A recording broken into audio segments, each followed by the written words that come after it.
Yo, what's going on guys, HyperX here, and today I want to talk about some indie games that I am personally really looking forward to. Of course, in this past week during E3, alongside some of the big AAA titles that were announced, we also got to look at some indie games for various different platforms, and amidst that there are 6 that are kind of really standing out to me that I am super looking forward to checking out.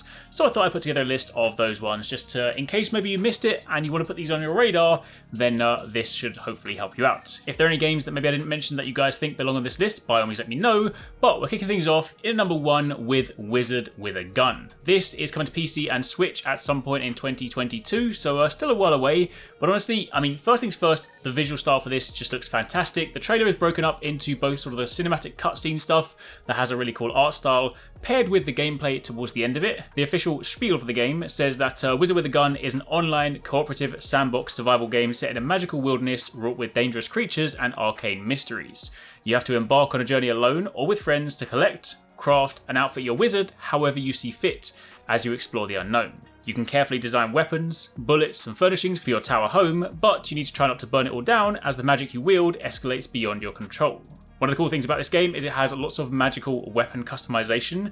You can collect resources from the world and craft unique ammunition for your arsenal of guns. You can combine elements for sort of intended or surprising effects, and you can increase things like shot or blast radius, bullet trail, even the status of the creatures in your crosshairs. You have customizable characters, randomly generated biomes, and cooperative play with up to 4 players. So this one is, I played lots of games like these before, these kind of sort of stick shooters to a degree, this kind of angle, but I like the fact there's crafting, exploration, and more importantly, the fact that I can play this with my team. So yeah, definitely looking forward to this one.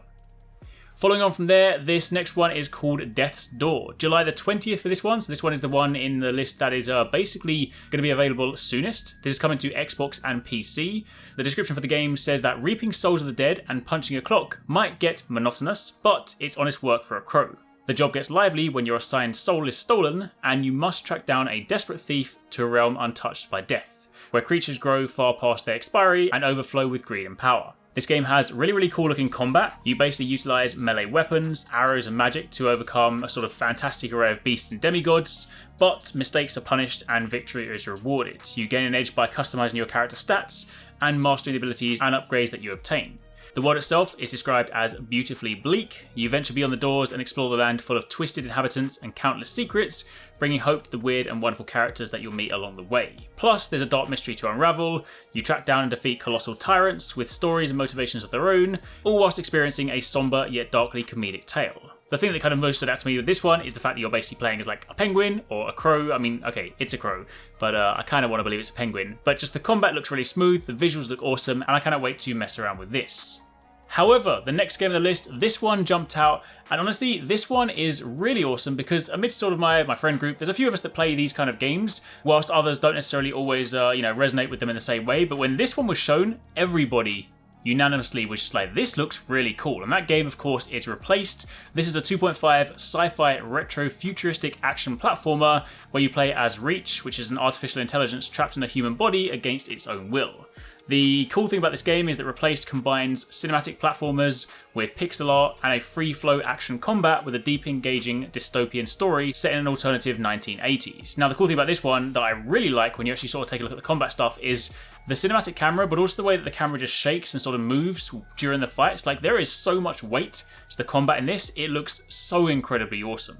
This one's coming out on PC and Xbox in 2022. You'll have the opportunity to explore and uncover the mysteries in and around Phoenix City from the perspective of Reach, who again is learning how to be a human in society, and everything is ruled by corruption. But basically, the sort of cyberpunk feel with the fantastic pixel art and that sort of weighty 2.5D combat just looks like such a fantastic package. Now, the next one, for any of you guys that maybe have played things like Limbo or Inside, this one will probably resonate with you. It's definitely sort of different to the normal kind of games that I would play, but I played through both Limbo and Inside. They were fantastic games, and this one, of course, is Somerville. Again, coming to PC and Xbox in 2022. This one is actually an upcoming video game and debut title by the indie studio Jumpship. Again, it's similar to Limbo and Inside. Somerville is a puzzle platformer played from a third-person perspective. The player controls a family of 3, a father, a mother, and their young son, as well as a pet dog, in the wake of a post-apocalyptic event on Earth. The player needs to guide one of the characters through through the ruins of civilization, avoiding strange alien artifacts that try to kill humans, and working with human survivors to find safety for the family. Kind of like Limbo and Inside, again, the game is presented without dialogue, and instead it uses the setting and the environments and the animations to tell the story. So it looks pretty sort of grim and spooky in that respect, but given that it is like those sort of games, honestly, I had so much fun playing them, so I cannot wait to check this one out as well. The next one on the list is actually a really interesting one. This one's been shown for, this one was shown last year at E3 as well, and that game is 12 Minutes. This one is launching this year, August 19th, on Xbox and PC. For this one, you take on the role of a husband of what is supposed to be a romantic evening with your wife, but the night turns into a nightmare where a police detective breaks into your home, accuses your wife of murder, and beats you to death, only for you to then find yourself immediately returned to the exact moment that you open the front door, stuck in this 12-minute time loop. And you're then doomed to relive the same terror again and again. Unless, of course, you can find a way to use the knowledge of what's coming to change the outcome. So again, there's sort of a puzzle aspects to this, but one of the most noteworthy things about this one as well is that it's actually got a really interesting cast. You've got James McAvoy, Daisy Ridley, and Willem Dafoe. That paired with the interactive narrative that sort of combines this suspense paired with puzzle elements is actually quite an interesting prospect. And then finally, the very last one on the list is Endless Dungeon. Again, these are the sort of games that I just like to play with my squad. Play a lot of these things a lot of the time, just playing with friends, like online, fun little sort of co-op dungeon crawly experiences. This one is coming to all platforms, Xbox, PC, PlayStation and Switch. Date currently is TBC, but this is a roguelite tactical action game set in the award-winning but often lethal Endless universe. You recruit a team of shipwrecked heroes. Now, they've shown a few in the trailer, but if you look at the official website, there are definitely more that we haven't seen just yet. And you plunge into a long-abandoned space station, you protect your crystal against never-ending waves of monsters, or you die trying, get reloaded, and try again. Typical sort of roguelite structure in that, you're working through waves of enemies, defeating all of those ones, and of course if you die, come back, there's some progression you can hang on to. But the fact that this is of course co-op, you can play this with, again, a team of, I believe, up to 4, then this is another game that I'm super looking forward to. So yeah, that's pretty much it. Those were the sort of indie games that jumped out to me and stood out the most during the past week at E3.